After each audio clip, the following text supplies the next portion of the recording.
Grazie Presidente, onorevoli colleghi, Assessore. Giusto per una riflessione comune.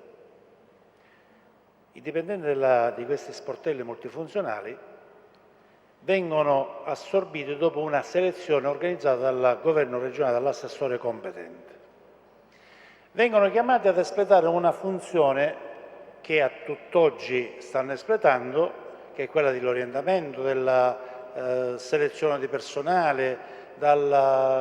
anche personale della regione che doveva passare di livello, vengono sottoposti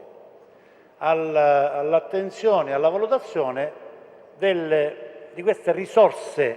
degli sportelli multifunzionali che da ben 6 anni hanno questa funzione. Vengono scelti attraverso un bando emanato dalla Regione tra quelle che sono negli enti di formazione. Quindi un percorso lineare, ufficiale, un percorso serio, sano, puntuale, che vede all'improvviso, dopo 6 anni di lavoro impegnativo e abbastanza importante per la Regione stessa, vede all'improvviso una serie di nuvole al loro orizzonte, un personale del quale non possiamo fare a meno, perché se così fosse sarebbe meglio chiudere i battenti. E ciò, nonostante io comprenda perfettamente le difficoltà nelle quali si muove la Regione, i problemi economici che ci sono, ma questo non ci può non far vedere con un occhio sereno i tratti, i settori più importanti che possono servire alla nostra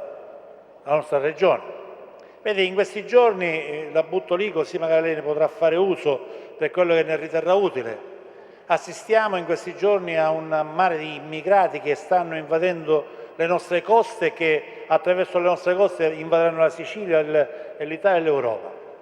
Qualche anno fa, circa 15 anni fa, io lanciai l'ipotesi, anche di più, di utilizzare i CIAPI, che a lei io in commissione gliel'ho anche detto, di utilizzare i CIAPI, allora dicevo di Priolo e di Palermo, e qualche ente di formazione serio per poter fare un accordo col governo nazionale attraverso il Ministro del Lavoro, degli Interni, degli Esteri e oggi anche dell'Immigrazione, con la Comunità Europea e i paesi frontalieri dell'Africa per formare, dopo un accordo fatto con questi paesi frontalieri, un accordo per formare, diciamo, quante più migliaia di persone possibili per riportarle nel loro territorio, chi voleva tornare, e per mandare in Europa persone formate, con le risorse della Comunità Europea, che deve farsi una ragione del fatto che c'è un popolo che vive nella fame e un altro popolo che si aggiunge a questo che vive nella guerra. Allora la Comunità Europea ha il dovere di fare questa operazione, la formazione,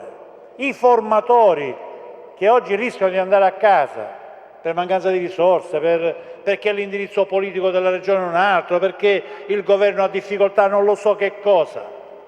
Ma oggi o noi abbiamo la capacità di richiamare risorse europee, di fare cose come quelle che ho suggerito qualche tempo fa, Assessore lei lo ricorderà benissimo, e utilizzare le risorse, il personale che già è formato per dare una mano anche agli altri paesi. Quindi io su questo, Assessore, sarò qui a darle una mano,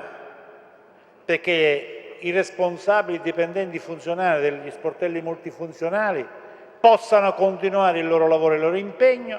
e lì dove c'è la possibilità di utilizzare questa idea,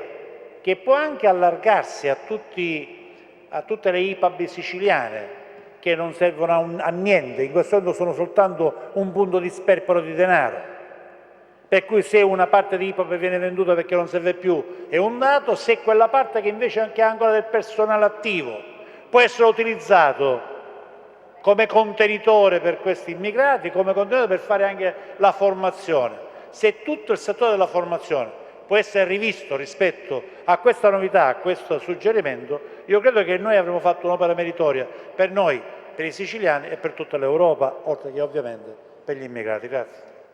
Grazie onorevole Gianni.